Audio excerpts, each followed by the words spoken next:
Coro mu développé li mu indi doore ko ak waa Ogi. waaw foofu lañ koy tàmbalee xat yi ku ne xam na ne hôpital bi jamono jii dafa bokk ci dundinu doomu aadama yi bu baax a baax ndax tawat gi fi ne tax na ba ñenn ci internet yi daal dinañ partagé ab vidéo boo xam ni dañoo wane carrément ni Ogi daal jamono ji urgence boobu boo fay dem dafay metti torop ndax en général ñu bari ambulance moo leen fa yóbbu te amaana su ñi nga xam ne nii ñoom ñoo di malade yi ñëwee dañuy daal di taxaw mel ni ñuy def franc bu ko defee ñu mel ni rek fa nga xam ne moom moo di ci urgence ba dafa daal di xat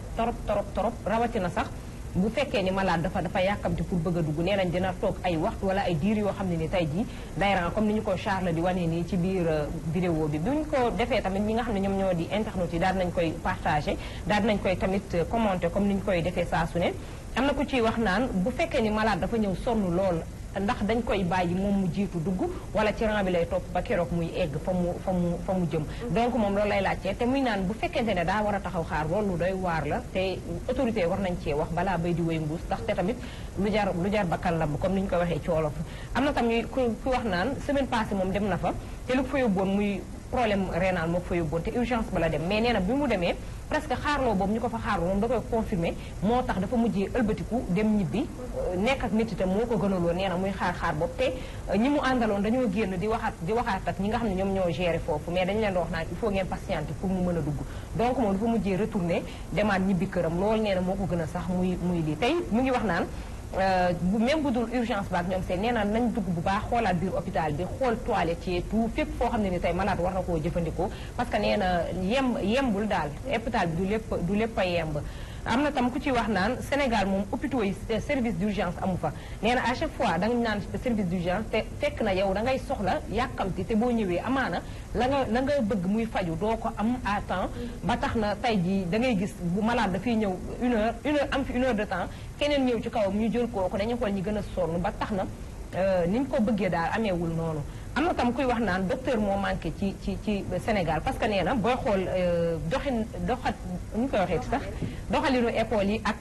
lycée yi ak université yi tax na ba ndongo yi sawar suñ benn yoon pour suivre wàllum santé ba ak jàng ba na muy métier et tout donc amatuñu pas-pas pour mën a suivre li nga xam ne moom moo di wàllu santé pour docteur yi mën a yokk ba tax lu mel noonu mën fee jógee ñoom daal dinañ koy métti du daal dañ koy naqaru tey xam ne tamit ni autorités yi ci boppam ñoom ñoo ci war a jël seeni avant ba tax na ñi nga xam ne tam ñoom ñoo di doomu aadama yi mën a sentir seen bopp bu baax a baax bu ñu dematee ci hôpitaux yi rawatina ku feebar dab nga war a daw ñëw urgence daa fay mën a faju et tout ñoom daal ñu ngi sàkk pour ñu gën cee mën a sentir seen bopp. Le plus malheureux dans tout ça c'est vrai que docteurs yi dañu manqué mais à côté bari na ay ñoo xamante ne dañu jàng médecine diplômé mais dugaluñu leen ci fonction publique bi ba ñu mën a liggéey donc da ngay am sa diplôme liggéeyoo à côté offre bi en fait moom moo demande bi moom moo ëpp offre bi mais jëluñu leen en fait recruté wuñu leen autre chose Sénégal on a l'impression que santé ci boppam moom moo malade bu weesoo image yi nga xamante ne moom nga ko wane c'est vrai que dafay nasaxal bu baax li nga xamante ne moo di wér-gu-yaramu nit bi nga xamante ne ci moment boobu daf ko soxla parce que ku ñu dem ba def la ci ambulance c'est que urgence am na mais également am na yeneen problème yoo xamante ne ñoom ci seen bopp ñu ngi koy dund donc comme tu l'as dit autorités yi ñoom ñoo war a jël les devants parce que seen politique ci wàllum santé moom moo def politique bi da nga jeexale dafa lay ñëwee parce que politique boobu moo des parce que boo xoolee normes yi OMS wax mooy organisation mondiale de la bi jëm si wàllu santé de la santé dafa ne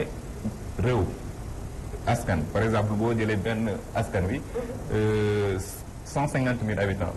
war nañu am bu nekk war nañu am benn hôpital mais Sénégal boo xoolee norme bi bu dee hôpital yi benn hôpital la ñu am pour 515 606 habitants benn centre de santé pour 151 244 habitants benn poste de santé pour 111 143 habitants gab bi dafa sori déjà c'est-à-dire jumtuwaay yi mat amu fi boo duggee si biir hôpital yooyu muy hôpitaux yi di centre de santé yi médecins yi matu fi wax nga ko sànq leneen amuñ accueil orientation loolu moo waral lii du accueil du orientation da ngay dugg yow sax di seet si malade pour nga gis ko déjà problème la amul kenn ku lay accueillir kenn ku lay orienté nga indi sa malade fee la ñuy toog di waxtaan des fois tu vois des gens yoo xamante ni dañuy toog di liimew il t'insulte boo waxee dañuy sax yooyu yaa fay ñaaw y a quelques jours am na benn texte benn article bu ma lire sur site internet waaye dañ ko yóbbu il s'agit de Bill Boy comment ça s'appelle encore dafa dóor benn médecin fële même au Gibir la lu tax problème yi bañ yóbbu bañ gardé woon cas bi mais génn na fu nekk nii alors coow yi faw tant que changé wuñ ko luñ dem te ni nga ko waxee politique sanitaire yi moo doxul gis nga suñu hôpital yi maanaam bu la yàlla suturaalee ba demoo fa doo sax mën a xam li xew yàlla may ñëpp ñu wér ci barke yonent bi mais gis nga boo amee ku wéradi wala yow nga wéradi ba dem ci hôpital yi lenn ci hôpital yi nekk Sénégal yëpp non di nga am lu la naqari parce que xam nga ñun dafa am loo xam ne moo nu manqué mooy jox doomu aadama cër nga xam ne kii mbindeefum suñu borom la nga yërëm ko jox ko cër bi nga xamante ne moom la ko yàlla jox te yàlla tax loolu moo nu manqué soo demee ci hôpital comme ni ko Assane waxee nga soxla fa non duñ la faale booy wax ak ñoom duñ la faale sooy wax ak ñoom ñu ñàkkee la kersa soo feebaree te li ci gën a garaaw mooy soo amul xaalis moom mari day taali moom ku fi feebar moom yàlla na la yàlla suñu borom suturaal may la xaalis mais boo feebaree fii te amoo xaalis dem hôpital non mari day taali kon ñi nga xam ne ñoom ñoo yor wàllu woowu nañ yërëmaat nit ñi joxaat nit ñi ab cër te yàlla tax ku feebar sa sago jeex na parce que noonu bi gën a garaaw ci àdduna mooy feebar kon boo feebaree dem ci béréb yi nga xamante ni fa la ñuy fajoo ñi nga xam ne ñoom ñooy faje ñu yërëm nit ñi te jéem leen a faj te yàlla tax dafa am sama benn waay mos naa ko fi nettali nee na dafa dem ci benn réew ci réewu tugal yi mu jékki-jékki rek yaram mu métti nee na mu dem foofu pour ñu xoolal ko yaramam mais nee na ni mu ko accueillir ak ci yoon ñu ko teg moom bi mu ñëwee lu ma ëpp fukki médecin tiim nañ ko maanaam kii ci wàllu bët kii ci wàllu xol kii ci wàllu bopp kii ci wàllu yaram maanaam ñëpp li composé doomu aadama ñu tiim ko kenn ku ne yor sa kay di ko laaj di bind mu pare ñu dem defal ko ordonnance téléphoné ci pharmacie ba nga xamante ni fa la dem war a jëlee garab yi turam nekk fa ak lépp ak ñu ne ko da ngay dem béréb sangam nee na bi mu demee béréb sangam dafa toog dafa jékki-jékki rek ñu woo turam daal ne ko garab yi ak yi moom nga war a jël ñii nga koy jëlee dans une semaine nga dikkaat mais nee na tellement que dafa xalaat ak li mu bàyyi Sénégal mu ne est-ce que lii sax mën naa ne toog këram nee na bi semaine bi desee benn fan ñoom ñoo ko woo téléphone ne ko noo def naka sa yaram mbaa yaa ngi ci jàmm mbaa yaa ngi tane dañ loolu la doon woo rek di la nemmeeku tey di la fàttalewaale ne suba mooy sa rendez-vous pour nga ñëw mais te réew moomu benn koñ doomu ñoo ëpp ñaari Sénégal mais dara mayu leen ko nag lu dul organiser ak respecter doomu aadama suñu réew su tuuti si bu ñu góorgóorlu woon ku fi feebar di nga faju dina la accueillir accueil bu baax dina la teg ci yoon te dina la jox cër bi nga xam ne moo yenn ci nit mais tant que joxante wuñu cër yi nga xamante ni moo yenn ci nit yàlla jox ñu ko parce que yàlla moo jël engagement ne man yàlla maa teral doomu adama kon bu ñuy teddal di leen tey ci suñu biir ngir nu mën a jëm ci kanam du yomb il faut ñu jox nit ñi ay cër yi nga xam ne moom lañ yelloon. day am situation yoo xam ne moom toujours dama koy déplorer ci hôpitaux yi comme lu mel ni ay cas urgent yi nga xam ne ay accident lay doon da ngay gis koo xam ne dafay accident benn membre am dagg wala yooyu mu ñàkk deret ju bari loolu tant que gisuñu say mbokk wala comme ni ko Mbaye Babacar waxee ñu xam ne yow mi amoo xaalis foofu lañ lay bàyyi di xaar say mbokk te nañu xam ne tamit dañoo nekk ci réew moo xam ne nit ñi amuñu habitude di dem di yóbbu seen i pièces donte ne loolu sax ñoom dañ ci am part de responsabilité ban mën la identifier wala ñu mën a jël sa portable sax mën a oo say mbokk mais da ngay gis accident bu amee ñu ne tiim ñooy njëkk a sàcc say pièces ñooy jël say portable xool sa carte lan moo ci ne voilà léegi nag yow nga am hémorragie bi commencé ci kii ba ñëw ci hôpital bi ñu teg la fi en général boo dugg rek dañ naan dafa amul deret bi moo jeex dee na mais tamit cas yu mel noonu dañ ko war di jël di la faj di la soigner bu dee fracture la ñu xool naka lañ koy defaree ba mu tane en attendant say mbokk ñëw ju soogee fa libéré mais da ngay ñëw ci hôpital loo wax tamit beneen bi ci des mooy da ngay ñëw ci hôpital ñu ñëw comme par exemple ñi nga xam ne dañuy daanu ay crise ñu war leen defal ay sonde ak yooyu dafa manqué amu fi hôpital bi nga xam ne nag ñoom seen jëm bopp dañuy jàmbat kon yaa problème li ñu war a def mooy recensé wu waxtaanaat ci seen biir ñoom ak état bi li nga xam ne état bi devoir am la mu di ko def mu di ko remplir li nga xam ne tamit ñooy peut-être ay malades yoo xam ne bu ñuy ñëw hôpital bi ñoom aussi ñoo xam ne ñoom kat lii lañ war a def fii lañ war a yem wala lii lañ war a am ñooy bindal la garab nga ànd koo xam ne mi ngi crise wala mi ngi nàcc wala mi ngi kii ñu bindal la foo koy jënd xaw ma ko hôpital bee ko war na jaay mais jeexal na ko yow doo xam fan nga jëm ak sa malade loolu daal nekk na loo xamante ni vraiment war nañu ko dépasser surtout nag bu ñu waxee ni pays émergent donc xaw ma daal émergence moom Sénégal émergent ci ñàkk xaalis bi dama la ci wax lu leer sama benn waaye dafa ànd ak xaritam ñuy dox ba ci yàgg rek feebar ndab ko mu sonn trop mu jaaxle xamul lu muy def mu yóbbu ko ci benn hôpital ci hôpital yi nekk fii ci Dakar mu ne leen kii de dafa feebar faale wuñ ko nanguwuñ koo faj mu ne leen nii kii cas bi nekk sécurité te dafa urgent ñu ne ko léegi il faut nga am temps mu ne leen ñun dañoo nekkoon ci yoon te fi mu toll nii yoruma dara ñu ne ko ah kon duñ ko mën a laal à moins que am ku jël garantie mun leen am problème jël naa garantie bi sama carte d'identité ngi nii maa ko garantie di fekk leen ko rek yéen lu ci war dinaa ko def ñu jël carte d'identité am def yëpp enregistré ko daal di koy mu garantie ñu faj ko mu faj ko di ko faj ba mu tane génne facture ne ko nangam na mënu leen yoruma dara maa ngi nii bu affaire bi dara ba mu wér ba kii non effectivement yorul mu ne leen yoruma mais nii laa mënoon def pour ngeen faj ko yoruma dara léegi nag maa ngi nii lu yoon wax ci man def leen ko nangu naa mais dama ko mujjee bàyyi mu def mais nag Faye dafa yoon di wax dara xadi noonu la ñuy jaaree sax daal di tëj boobu les paragraphes ubbi nag bi lay yoon wàllum politique daal di wax ci li nga xam ne ni jamono ji mi ngi déclaratoire bu baax a baax fépp foo xool ci réseaux sociaux yi ñu ngi ko fay waxtaane muy ñaari conférence de presse yi nga xam ne ni am na fi ci semaine bii mu nekk ñi nga xam ne nii ñoom ñoo yor ngànk wàllum élection bi ñu génnee di xam ne rek ni ki nga xam ne moom moo di Karim Wade yoon mayu ko mu bokk ci li nga xam ne ni moom moo di ci élection yi ñu dëgmal ci 2019 ak ñi nga xam ne ñoom ñoo di waa PDS di Fap Karim Wade bokk ñoom it bi ñu génnee dañoo génn tam def seen conférence de presse ñëpp gis nañ ko ci kaw loolu tamit ñi nga xam ne ñoom ñoo di internautes yi dañoo daal di partagé wane ci ay photo gis nga comme ni ñu ko Charles wane nii ci ñaari conférence de presse yooyu di laajte lii ana lan la wundu daal lan la ko ñi nga xam ne ñoom ñoo di doomu aadama yi gisee ak ban njariñ la am ñu am na tamit ñu ci commenté ñu bare wax ci seen doléance waxaale itam la nga xam ne ni moom lañ ci yaakaar am na ñuy wax naan lan moo fi jar lii alalu àdduna rek la moo waral seen martante bi gajjante bi am na ñu ciy wax naan en tout cas moom njiitu réew mi Macky Sall dafa yaakaar ne jamono ji gañe na pare ci kaw bi mu bu ma xee ñi nga xam ne ñoom la war a taseel ci géewu politique gi waaye bu mu yaakaar ne falu na ndax ñoom taxaw nañ temm pour bañ mu faluwaat deuxième mandat am na ñu ci wax naan ñoom Macky xam na bu baax a baax li mu bëgg ñoom xam nañ ko mais duñ ko jàppale ci li mu bëgg donc ñoom dañoo taxaw seen kéemtulaay kàttan dinañ ko def ba galgal ko ñenn ci internet yi ñoom ñoo ko wax am na tam ñu ciy wax naan booy xool ñaari conférence de presse yi fulla ak fayda yëkkatiwu ko te benn yoon doo ci dégg lenn loo xam ne nii dafa soxal askan wi donc ay conférence de presse yoo xam ne nii c'est inutile te it ñoom la concerné ñoom géewu politique gi ñoom la concerné te dañoo jàpp ne aussi dëgg génn fa tey dëgg moo fa waroon génn daal te dëgg génn fa benn yoon ñoom la ñoo jàpp ne naam nguur gi ñi ngànk wàllum élection génn nañu wax ci Karim Wade ak ñàkk waaw boobu ñu rejeté mais ñoom li ñu gis mooy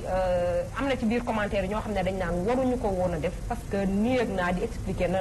la tax waruñu ko woon def waaye tamit ci conférence de presse yi ñi nga xam ne ñoom ñëw di waa PDS am na ñu ciy génn di leen ŋàññi bu baax a baax di wax ne waruñu woon sax wax parce que bu yoon nee nangam rek ñoom it dañoo war a d'accord ci lu yoon wax donc ñoom dañoo jàpp ne lépp politique moo ko lal bu ñee waxee ak ñiy wax ñëpp politique moo ko lal te loolu soxalul askan wi te soxalul tamit Sénégal nee nañ bu sorti dee am kenn di ci génn ñoom waay politique yooyu nga xam ne sénégalais ñoo tax ñuy génn nañu génn wax ci dëkk bu metti bii nga xam ne tey jii ñu ngi koy dund ak lépp loo xam ne wax soxal na leen ak loo xam ne tey mën naa jëmee dëkk bi kanam rawatina wàllum njàng meek wàllum faju geek lépp nee na soxal leen ñu génn ñoom fan yi moom média bi moom fépp di wax ci ay waxi yoo xam ne ni ay kasaw la ñoom daal loolu lañu ko jàppee ñoom internet yi moi je pense que yoon ne nangam nga respecté li yoon wax dafay fekk yoon doxal ko ci yoon déjà donc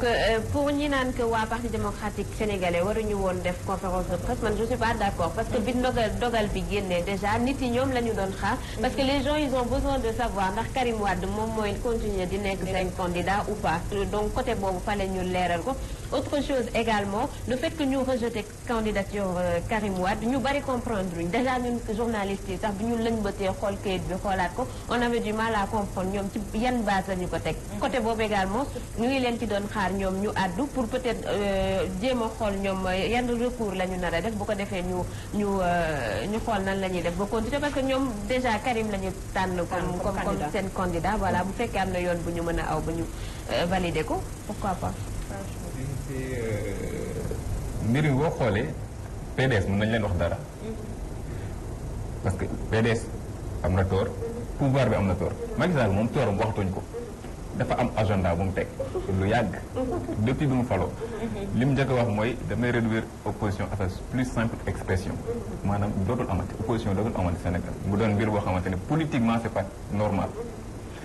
mu commencé si Karim ak reddition des comptes liste bi 25 personnes la ñu woon Karim mooy seule personne bi nekk si liste bi bu ñu jugé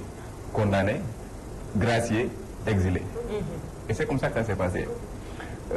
erreur bi nga xamante ni moom lañ PDS def à mon avis mooy nangu exilu Karim fa la hypothéquer changement bi yëpp j'aurais préféré gis nga en politique ni ko bàyyam doon defee faaw nga ñeme sacrifice pour nga mën see génn te ñeme sacrifice boobu nag la ñemee ko wul si Karim Wade ba léegi dugg na prison am na lu mu def si moom si côté popularité fi mu nekk nii kenn du tudd ko Karim Wade li mu am si loolu te avant moo dugg foofu bureau de vote am dañu fa daan gagné. mais donc mais je pense pas que le fait que mu nangu exil bi c'était pas ñeme lu metti ou pas faut pas oublier que ñaar ñoo tax mu accepter exil bi premièrement dégg ndigalu waajur papa moom moo ko sàkk woon ci moom deuxièmement sëriñam te Karim on sait que c'est un mouride comme son frère ñi nga xamante ne bu seen sëriñ waxee duñ ci teg ba y a des choses boo ko accepté amatu jaratul wax kon buñ sonal nit ñi di wax c'est ça moo ko accepté c'est-à-dire da ngay def politique wala defatoo ko te politique xeex la Macky day xeex nëbbatuwul mi ngi wane ñëpp ne moom day xeex exil bi ça n'a rien à voir ak le fait que ñu en fait bataille la boo xamante ne c'est pas gis nga politique terrain la c'est pas sain moom bataille bi moom seetul parce que match pour mu am faaw ñaari équipe yëpp nekk fii benn équipe moo fi nekk jamono ji muy APR ñoo fi nekk di def la ñuy def PDS seen candidat nekk fi muy Karim Wade en plus y a des choses yoo xamante ni tamit bon ñoom nga xamante moom mooy Cachemire bi ñuy wax Cachemire dañoo basé wu si ay article c'est vrai article yi am na lu ñu wax article 34 bu code pénal am na lu mu wax si kuñ tëj lu mat 6 ans si wàllum corruption affaire yooyu avant da ngay faire ses droits civiques et politique waaye le ministre bu ñu ko fàttee de la justice Sidiki Kaba bu ñu tëjee Karim conférence de presse la def ñu posé ko question mu ne Karim pertul ay droits exactement ça aussi moom le ministre de la justice mu ne Karim pertul droit benn droit am tey ñu ñëw fii bëgg ko perteloo droit yi. loolu moom du lu ñuy lamlaamee Assane bu baax a baax la ci kaw nguur gi solo si katay bi Karim Wade am ak tëj beeg tijji beeg exilé beeg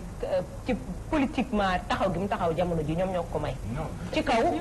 c'est sûr que ñoom ñoo ko may ci kaw li xëy na nag tamit daa nar a nekk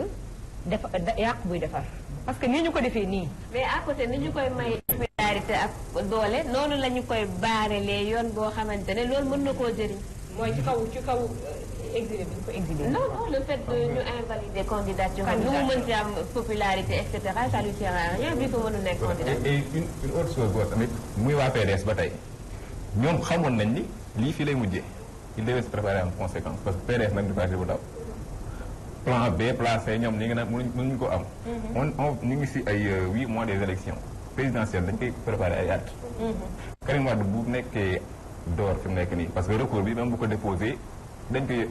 invalider waat conseil constitutionnel ak xam nañ ni mu fi nekkee. lépp lu ñu teg ñaari mbir moo si am. je suis incompétent. wala ñu ne la li nguur gi wax mooy dëgg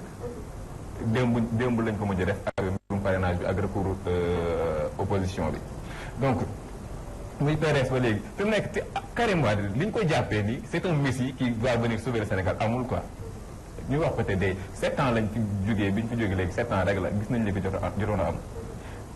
c'est vrai il a eu à réaliser des choses corniche bi kenn mënu ko wax te tuddoo Karim Wade mais c'est pas un messie boo xamante ni bu ñëwul Sénégal lu dem. ñoom seen biir am na ñoo xamante ils sont plus aguerris que Karim Wade mais nañ jël seen responsabilité. vraiment man comme ci loolu foofu lay répondre parce que comme li nga wax rek man dama ne balaa nga ni naam ne fa le fait que mu accepté exil bi est-ce que xalaatoon na ni élection présidentielle yi bu dee ñëw après conséquences yi la ciy am papam tamit nekk politicien bu mag pour man Karim moo jël ay propre responsabilité wala ay engagement boppam parce que bi mu demee ñu ngi xalaat naan njaboot ga la doon xalaat ak famille baak yu demee noonu te depuis Karim demee ba léegi tamit kenn déggu fu mu téléphoné wala fu mu waxee dañ naan rek bind na lettre wala def na lii man dama ne ñoom seen bopp ñoom ñoo soxorante daal man noonu naa ko mën a waxee seen parti la Karim dem na mais ñoom mënuñu ut benn candidat boo xam ne fii mi ngi fii présentement mu mën a wax ak nit ñi wax ak population bi préparer élection yi nga xam ne fa lañ jëm mais Karim mi ngi tudd dina ñëw du ñëw bu Karim ñëwulee ñoom baaruñu perte ñaari yoon léegi kan mooy nekk candidat ci parti bu mag bu toll nii bu mag bu toll na après parti bu mag la mais à part Karim Wade kan lañ fa mën a jox ku ko jiite ku fi mën a am chance yi Karim Wade mën a am personnellement je vois personne dès le début préparé woon nañ ko loolu la mooy dañoo tas ñoom ñoo tas PDS seen congrès bi ñu fi def te Karim bi tamit koy teg Karim il savait que du si génn bi ñu defee congrès bi le PDS ponkal yi génn wala yëpp jógee nañ fa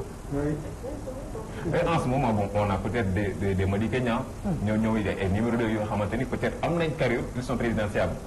ay Madické Niang nga fay tudd maître Amadou Sall quelqu'un comme Omar Sarr bi nga xam ne moom mooy gérer parti bi fi mu nekk nii ñooñu nga fay tudd mais présidentielle lu ñu préparé ay 2 mois 3 mois fa nga teel ko préparé waaj ko Sénégalais yi xam kii mën nañ ko tànn wala mënuñ ko tànn nga proposé na lu leer mais boobu la nga bàyyi ba 2 mois nga ñëw benn Assane Gueye nga ko demal représenté yi génn na gis nga moom gis na ñëpp daal vraiment moo ko tas moo li PDS guute gi nekk yëpp moo leen ko yóbbee tey jii. en tout cas xëy na nag bu ñu préparé la boo xamante ne tenir na bu baax. bu baax vraiment te comment faire pour garder ko. vraiment et ça on peut pas le reprocher. mais nag roi des arènes yi fi daan am. yi fi daan am dañ daan bëri. roi des arènes yi fi daan am dañ daan bëri. c'est ça. waaye roi des arènes bu nangul ne sëb. dit-on pas que politique dafa dégueulasse. après tous les coups sont permis.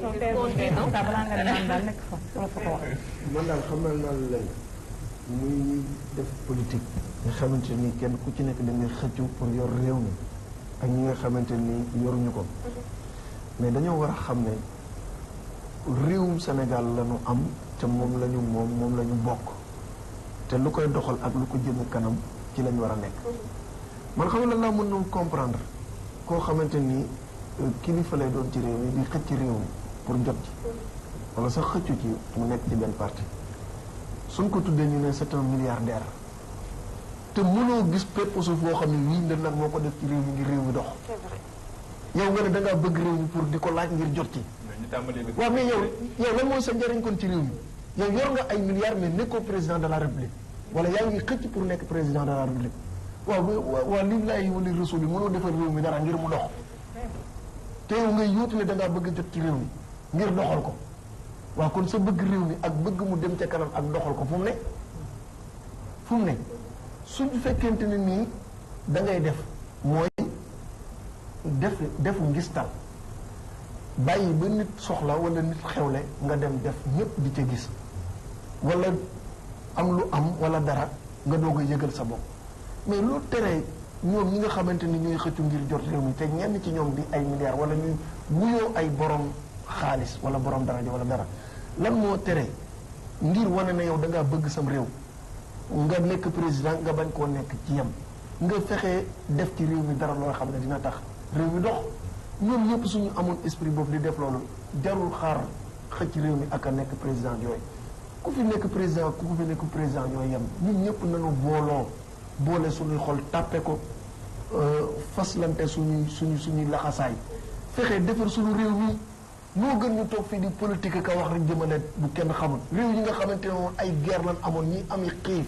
ñooñu tey dañ leen di tudd ñu nekk réew yi gën a développé ci Afrique gën faa set gën faa baax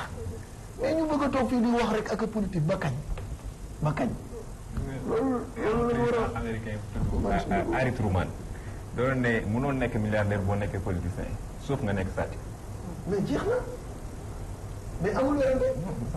werante te suñu politiciens yi da ngay milliardaire mais quand même tuuti rek ci li Mbaye Babacar wax mooy que ni tamit bala ngaa comme tey jii dañ ne ñoom opposition beeg nguur gi nañu ànd booloo daal di defar réew mi et tout waaye tamit ki nga xam ne tam ñoom ñoo jiite nguur gi ñoom ñoo waroon a woo ñi nekk ci biti géew politique gi ànd ak ñoom liggéey parce que quartier boo ci dee bëgg a peinture garab yow nga dëkk ci quartier bëgg a defar quartier bëgg ci peinture garab te mairie gox ba ànd ci doo ko def du dëgg moom moo la jox xalaatu pour nga yow nga joxe sa xalaat moom mu appuyer pour nga def ko donc ñoom nguur gi ñoom ñoo waroon a jóg seeti ñi nga xam ne nii yaakaar nañu bu ñu leen woowee ñu mën a àndandoo defar réew mi ñu àndandoo def ko te ñoom it ñi ñuy seet tam nañu àndandoo boole seen xol boole seen alal boole seen xel gu rafet mën koo defar ñëpp mën cee gis seen bopp. pour loolu aussi du yomb parce que moom déjà heure buy woote dialogue dafay préciser ne que seen xalaat la soxla même décision finale bi moom moo ko moom man personnellement boo may woo nga ne ma. moo tax bu loolu tax borom milliards yi nañ tëdd seeni milliards. ñi nga xam ne ñoom lañ jàppee ñoom ñooy baadoole gën a continuer seen baadoole gën a sonn Sénégal du dem fenn xale dañuy daal di tëj boobu daal di ibbi beneen bi la yoon dañuy daal di wax ci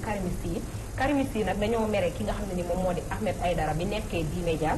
D-Média moom Ahmed Aïdara ñoom dañoo jàpp ne dafa génn ngir rek gàkkal deru ki nga xam ne ni moom moo di Karim Wade gis nga comme ñoom ni ñu ko fësalee ni gàkkal ki nga xam ne ni moom moo di deru Karim Wade comme wax ni dafa leen a bëgg a découragé ñoom ñi nga xam ne ñoom ñoo di karimiste yi léegi bi ñu ko fësalee nag ki nga xam ne nii ñoom ñooy karimiste yi ba tey ji dañ ko commenté daal di ciy wax seeni doléance bu baax a baax comme quoi dañoo wax ni moom Ahmed Aïdara dañoo jàpp ne dañ ko corrompre maanaam dañ ko am lu ñu ko buux daal tax na muy jël deru Karim Wade ci kaw génn bu mu génnoon daal ciy wax et tout léegi nag bi ñu ko defee ñi nga xam ne ñoom ñoo commenté ñoom dañoo xam ne ni Samuel Sarr ak ki nga xam ne moom moo di Marième Faye Sall ñoom ñoo nekk ci ginnaaw nee nañ ñoom comprendre nañ bu baax li xew am na tam ñeneen ñu ciy commenté di wax naan Ahmed moom bu mu sonal boppam na xam ne ñoom karimiste yi dara du leen tax a dellu gannaaw Karim Wade mooy seen candidat tey mooy seen candidat ëllëg te mooy seen candidat ginnaaw ëllëg donc ñoom dara du leen tax a découragé kon na noppal boppam am na ñu ciy wax naan ñoom nañu jóg mobilisé wu te jëmale 2019 ndaxte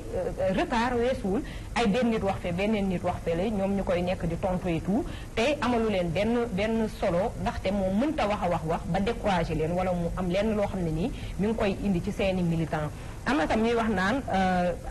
moom Ahmed Aïdara yoonam nekku ci waxu Karim Wade ak nguur gi et tout donc na ci noppi bu baax a baax ndax ñoom Karim Wade lañ jusqu'à la mort am na tam ñu ci wax naan Macky Sall ak képp ku ko yaakaar ak képp koo xam ne nii tamit dangaa taq ci moom wala nga laale ci moom wala sax ngay séentu lu jóge ci moom nee na nga noppal sa bopp te xam ni ñoom seen bakkan ak seen xel ak seen xol ak seen i bët lépp Karim Wade la te incha allahu rabbi ñoom dañuy def le tout ba mu dugg si biir Sénégal donc ñoom dañoo jàpp ne ñenn ñi ciy def ay sorties di wax wala ñu koy wax feneen ak ci télé ak ci rajo yi nañu noppal seen bopp te xam ne mënuñu leen déstabiliser benn yoon Karim Wade mooy seen candidat tey moom mooy seen candidat ëllëg te moom la ñu yaakaar te it day ñëw te day defanteeg ñoom ci géew politique gi.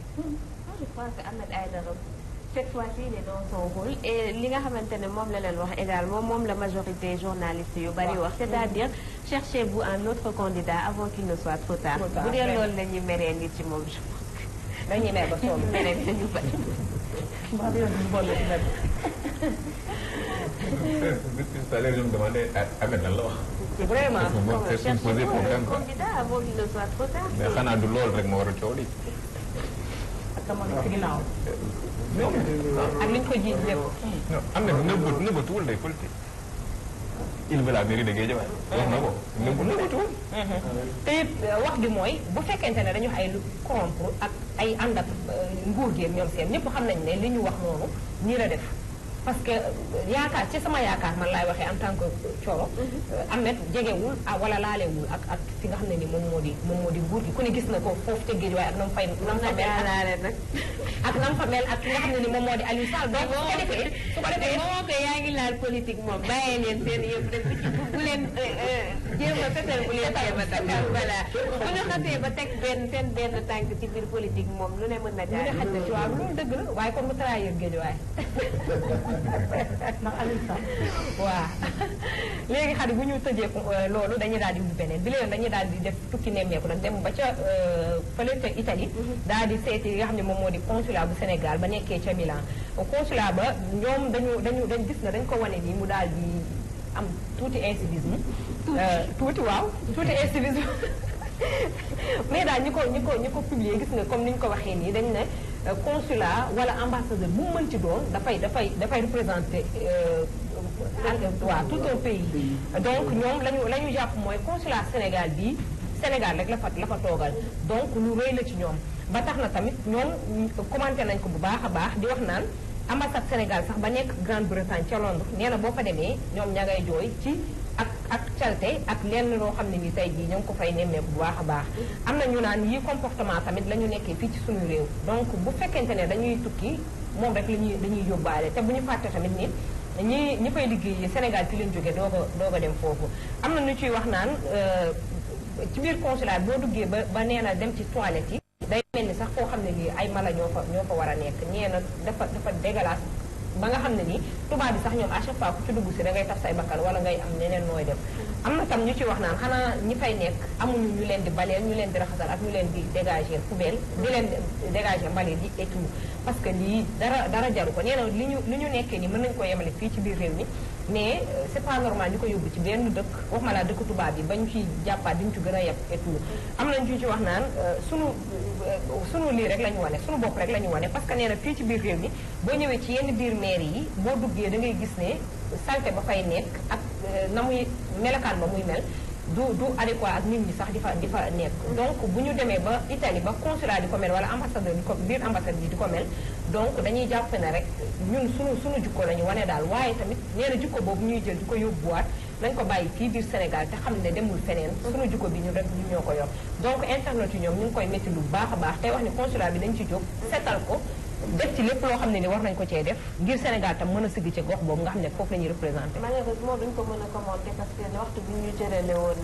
jeex na mais je pense que wax nga ko sa biir wax consulat bu ne dëkk ba nga représenté ngay reflété. vraiment. xadi comme jeexal nañu ñu koy defee saa su ne rek neexal téléspectateurs yi nga xam ne ñoom ñoo ñu taamoo seetaan ñu ànd ci ak Charles.